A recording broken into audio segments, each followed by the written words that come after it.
নেপালের কুমারী মেয়ে অনুষ্ঠান। কুমারী হচ্ছে একটি পূর্ণ নির্বাচিত কুমারী কিশোরী যাকে জীবিত দেবী লাজেজু দুর্গা এর রূপ হিসেবে পূজা করা হয়।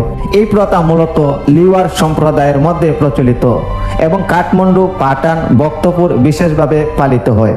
প্রক্রিয়া ও বৈশিষ্ট্য। কুমারী নির্বাচন করা হয় অনেকগুলো কঠিন মানদণ্ডের মাধ্যমে, যেমন নির্দিষ্ট শারীরিক বৈশিষ্ট্য, জন্মপত্র মিল। একবার নির্ধারিত হয়ে গেলে মেয়েটি দেবী রূপে পূজা করা হয় এবং তিনি তার বিশেষ বাসভবনে থাকেন, যেমন কাঠমান্ডু কুমারীগড়। রজস্রাব শুরু হলে বা কোনো গুরুতর রোগ হলে তাকে কুমারী পদ থেকে সরিয়ে দেওয়া হয়। এটি হিন্দু ও বৌদ্ধ বিশ্বাসের সম্মিলনে তৈরি একটি প্রথা। নেপালের বিয়ের রীতিনীতি।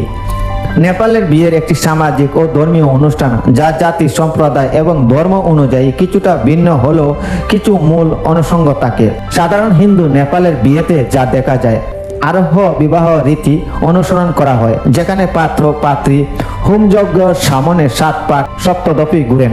দৌড়ি বা পণ্য প্রথা কিছু সম্প্রদায়ের প্রচলিত। পাত্রী বিয়ের পর তার পিতৃগৃহ ত্যাগ করে পাত্রের বাড়িতে চলে যান। হিন্দুর দান বা গতি মঙ্গলসূত্র পরানো গুরুত্বপূর্ণ রীতি।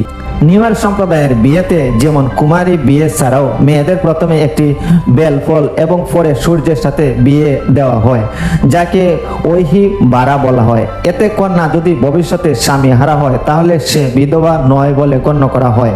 এই প্রথাগুলো নেপালের সাংস্কৃতিক বৈচিত্র্য, ঐতিহাসিক ধর্মীয় মিশ্রণের প্রতিফলন।